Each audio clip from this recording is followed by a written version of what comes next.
The thing about almost all phishing emails is that they do tend to adhere to some common patterns.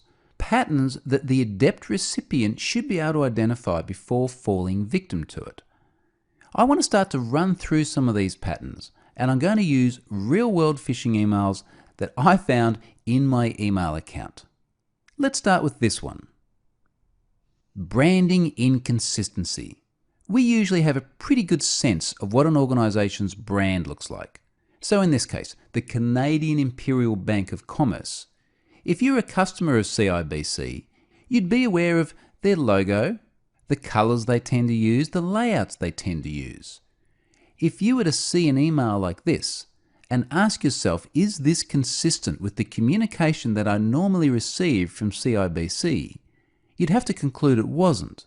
This is quite clearly a phish, and if you read past the content itself and look at the overall structure of the email, it becomes quite evident it is not in keeping with normal behaviour. And that's one of the key things, specifically about phishing, but also more generally about social engineering. Is this behaviour normal? Let's take a look at another example. Here's a PayPal phish, and for the most part, this is actually pretty well put together. The branding is what I would expect from PayPal. It's got the PayPal logo, the PayPal colours. It's well formatted. But let's look at the sender. The sender's name has been entered as PayPal service, but look at the domain that the email address has come from. Update with 2 P's, -information.com. This does not look like a PayPal domain. So right off the bat, we should be suspicious just based on the sender. But we can also see an issue down towards the bottom, in that last sentence. Pay particular attention to the words please and your. The casing's wrong. They should both be lowercase. It should be a lowercase p and a lowercase y. And this is the sort of things that an organisation such as PayPal is very unlikely to get wrong. Now, we often see this in phishing emails. In fact, we often see much more obvious mistakes. We see spelling mistakes, we see grammatical mistakes. Mistakes that are unlikely to be made via a large organisation sending out emails like this en masse. Most phishing emails only take a cursory read through the content to figure out very quickly that they're not legitimate. But there are other patterns we can look for beyond just what's immediately visible as well. Have a look at this one. This is a really good example where here we have a hyperlink towards the bottom of the email, and the hyperlink is written as outlook.com. However, if we place the mouse over that particular hyperlink, we can see that it's actually going to go to a completely different domain name. So here the attacker is trying to obfuscate the underlying hyperlink, and they're trying to do this to trick us into believing that if we click that, we're going to go to outlook.com. Identifying suspicious URLs of what will ultimately be a phishing page asking for personal information is a really key skill when it comes to identifying a phishing email. Now, it's very easy to do this on a PC by just hovering over the link, but it's also very easy to do it on a mobile device by clicking and holding on the link. So here's what I saw on my iPad when I read the same mail. I don't have to follow the link. I just have to click and hold, and I can clearly see that this link is going to go somewhere entirely different to what it's representing. They're just a few very basic fundamental signs we can see in many phishing emails. But there are also other patterns to look for, in particular, the patterns that exploit human weaknesses. Let me give you an example.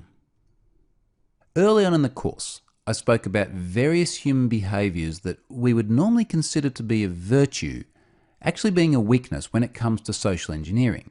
And sympathy is one of them, and this is a perfect example of how the attacker attempts to exploit that.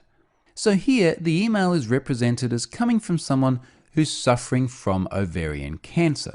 This email is attempting to elicit sympathy from the recipient.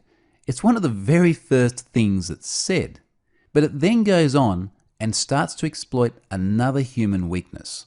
And I can show you that personified in this next email. Greed. As soon as people see an opportunity to make money, very often their better judgment departs them.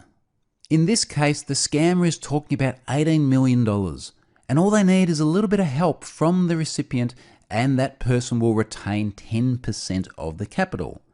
It sounds very lucrative, but inevitably this will then descend into a phishing campaign where the attacker monetizes their efforts.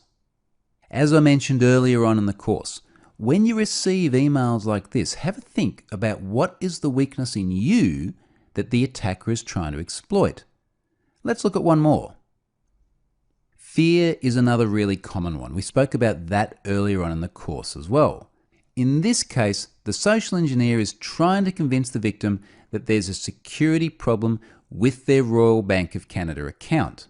All that the victim needs to do in order to verify their identity is just click on that link and then inevitably provide the attacker with what is usually quite an extensive amount of personal information. Consider a victim who is fearful of someone else accessing their bank account. Their guard would be down. They'd be very focused on how to protect their account and less likely to think about, is this actually an attempt to break into it? Now, of course, in a case like this, we can also see other call signs of a phishing attack. We can see that the email address of the sender is odd. We can also see that there's no formatting at all on the email. This is not what I would expect from a bank. So very often we're seeing multiple indicators of a phishing email when these attacks come through. Some people believe that such obvious flaws in the structure of the email is to try and separate the targets, such that only those that are gullible enough to believe this email will actually progress and then fill out personal information. So they'll be the high value targets to the phisher because they've shown sufficient lack of judgment to proceed with the attack. Certainly there could be a degree of that, but I'm also very fond of Hanlon's razor, which states, never attribute to malice that which is adequately explained by stupidity. So it may well be in many of these cases that those attempting to mount the phishing attack just simply aren't very good at it. So there's some call signs of phishing emails. Let's now move on and have a look at some call signs of phishing pages.